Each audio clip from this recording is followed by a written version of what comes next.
I'm not going to be able to record this and not cry, so I apologize so far ahead of time. But I was listening to a YouTuber. Okay, let me just start over. Let me start at the beginning, okay?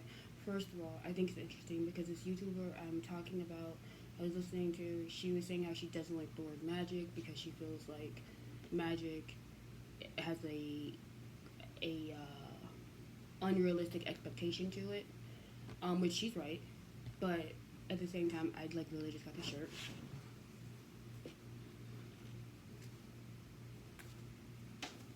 from Marshalls. I had a book that I hadn't used, and so I like took it back and did like a exchange or whatever, and was walking out and saw this shirt and like I had to get it, and I was like sitting in the line.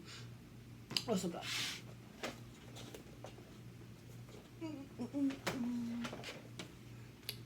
This is well for only like $4 is on sale. So I was pretty excited to walk out of Marshalls spending nothing.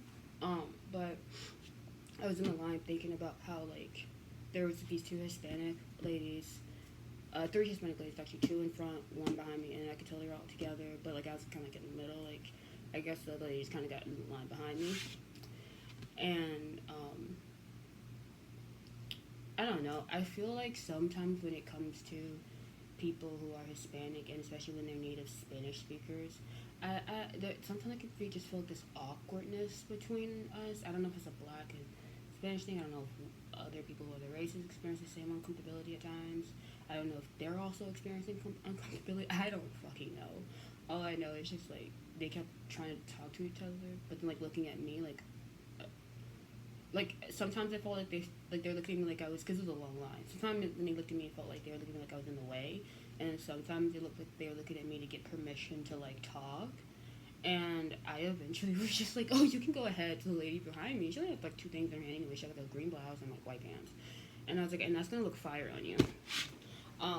And like I was thinking, I was like fuego, and they all like bust out laughing and like gave me a hug, and it was like actually really like sweet. I don't know why, but it like really was fucking sweet.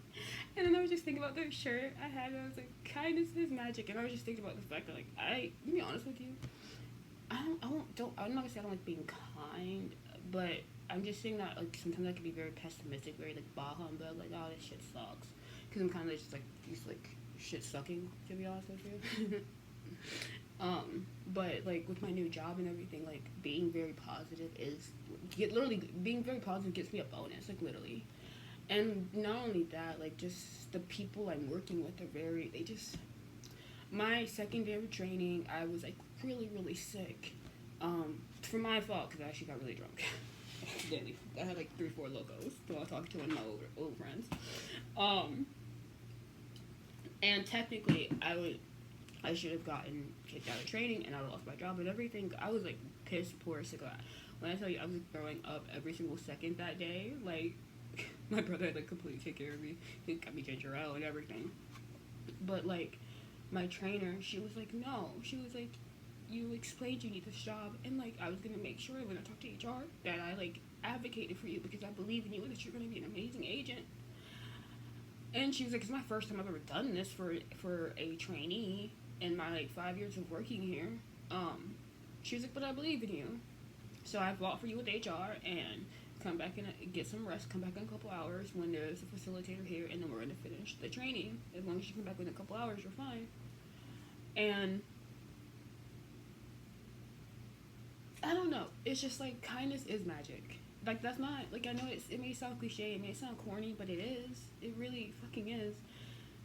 And it's because it's like it costs nothing, and it feels so good. You know, like it just feels like good inside. Like even it's dumb shit like returning your fucking cart back. Like I used to be like bah humbug. My brother would be like, "Hey, return that cart back." I'd be like, "I used to work at Walmart, man. I don't have no sympathy for them hoes." And now I'm just like, "No, you can take the extra few seconds to go fucking walk it back." Like I don't know where I'm going with that. It's just like, you know, it's just the little things, I guess. Because like I feel like when you like strip yourself of so much stuff, the things that didn't matter before matter. But anyway, Queen Cup is another reader on YouTube, and she's been talking a while about shadow work, and she referenced older videos that where she had talked about light work versus shadow work, and I really honestly didn't resonate with that, like with the way she was talking, and so I have been sitting here for a while, kind of just like, how the fuck do you do shadow work? Like, I don't know, because like I have a 6th house stellium, but then if you transfer it to a different house system, I have a 7th house stellium. So it's like I either have like a house like in Virgo or house in Libra. Like my energy goes there, and like I feel like those two are both so true. She was even talking about how like you are your moon, and I was just thinking about the fact like I am my sun and my moon at the same time, so my identity and my emotions are always like pretty much in line. I don't really question myself in that way, but I always do question myself in the way I present myself to people. Like even doing this channel, even doing YouTube, like I have thought so much about it. Like, okay, make a separate channel for this. Okay, like, oh wait, no one watched. Oh, like just like different stuff that like normally on a regular occasion I wouldn't typically care, but it's because when I frame it in the way that people are thinking about me, I guess, in a sense, then some type of care grows there. But that, to me, that doesn't make sense because my rising is the polar opposite of my sun and my moon. Whatever. Anyway, but I'm gonna link the other read I'm talking about below because I do not know how to pronounce her name.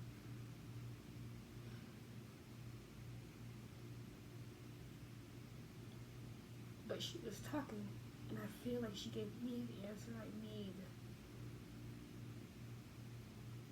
Or more so led me to the answer I need to find within myself.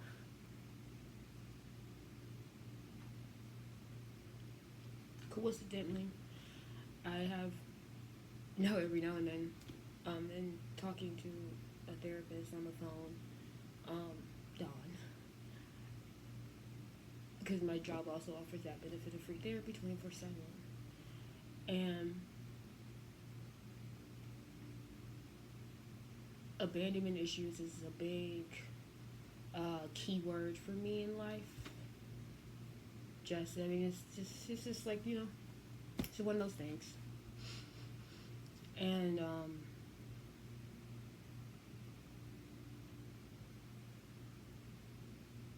this second reader I was listening to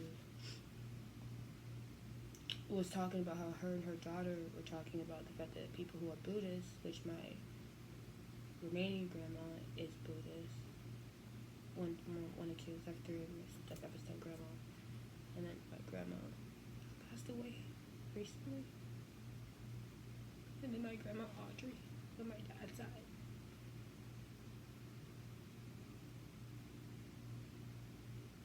It's really hard for me to talk about my grandma because I don't feel like I was kind to her enough in her last days she was here. And it's interesting because the second reader I was listening to was talking about the parallel of like one person that she was talking to, and she was telling her like, hey, you actually have to stay with the Bible because your ancestors are Bible thumpers. Your ancestors are the type of people I can feel that like they literally can turn humans into angels and angels into humans. And I think about both of my grandmas because I have one grandma, the one who passed away, who towards the end of her life, she heavily got into the Bible. And I mean, she was always into the Bible on a certain level, but she was also always into like spirituality.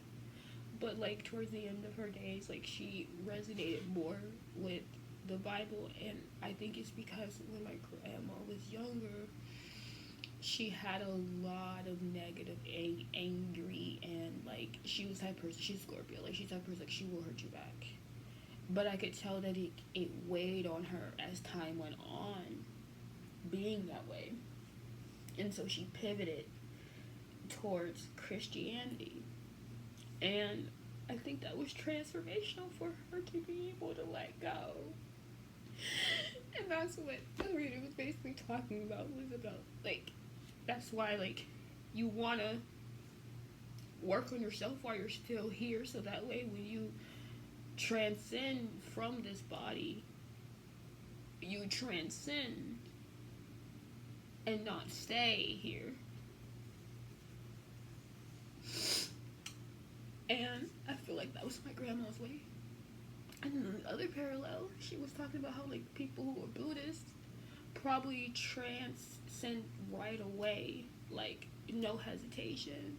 And I think that is so accurate. That is my other grandma. And that's her religion. And I feel myself being drawn so much to both. And I feel like I can do that. And I feel like I can draw from both. And I feel like I can harness the Christianity and even merits of the Christianity I grew up with. And even Buddhist and Hinduist principles. It's just something I've been really just thinking about lately. I don't want to be here too long. Listening to her really just kind of hit me. And not only that, but, and then the first card I seen, this is the Birth of Magic. Willing release. Gosh, damn. Good gosh. Good. But I was thinking about the fact that, like, the root of my abandonment issues is the fear of letting go. And it made me think, like, damn, if I don't work through those, like, my brother, his thing is it's control. And I call him out on it so much that I didn't even think about my thing is not letting go. It's easier to see other people, it's harder to see yourself. He's also drew that amazing picture right there. It is the Ten of Cups. It actually looks like my screensaver right there. It actually matches my prison oracle deck right there. Synchronicity. But it is us in our old yard house. In our backyard, we had like a little lake. And we also did like a little rap thing. Shizzle. Right there. Okay, that's not the tipping point. I can't speak right now. Honestly. My throat chakra is like blocked because my heart chakra is just like processing personally. I'm feeling purple right now, which is, and I'm feeling the power of purpose. This is very interesting. Broken open.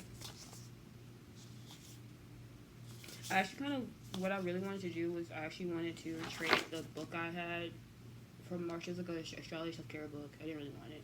And I had bought it like a while ago, and I didn't have the receipt, so I was like, I'll just go back and exchange it. I really wanted the Harry Potter meditation deck, but it wasn't there, and then this deck was on sale for like a few bucks, and I was like, why not? And then, so actually I only had to pay like 75 cents, I think, in like my actual cash for these two items. Yeah. I like shit like that. That shit feels like, if somebody were to say, like, what's one of the sexiest things you've done recently? My answer would be, I traded an item to Ross. I traded an item to Marshall's, and with that item that I did not need, I got two really, really cool items instead. Two. Way later, and I only paid, like, less than $1. And if they don't find that sexy right back, they can go. But, yeah, like I said, I'm not going to be here long. And I'm going to stop right now because it is what it is. Maybe I'll pick one color. I was thinking about doing zodiac readings. Because I've been trying to get more into not reading for myself, because I feel like I got into tarot at a very stressful time in my life where I needed tarot, and so because I needed it so much spiritually, which is good, I feel like instead it protected me and literally comforted me, but I read them so personally, like, so for me, that I feel like I could use a little bit of detachment like a series of like detachment type of readings in order to learn more meanings outside of like me seeing my situations. I don't know if that makes any sense, but and even through doing that, I still feel like I would end up learning more about me. But I guess I have another bigger one, and I'm gonna go ahead and just upload this. I also do have it's hard for me to like transition talk about it. I do have 90 Day Fiance review coming soon today. It'll go today. I'm gonna go ahead and upload it before I go to bed because I work at 6 o'clock and I'm so terrified still of oversleeping. I don't want to oversleep. But my first day on my actual job was pretty fun today. I'm no longer training. We graduated on Friday. Woo! Yay! So, hope everyone has a good day.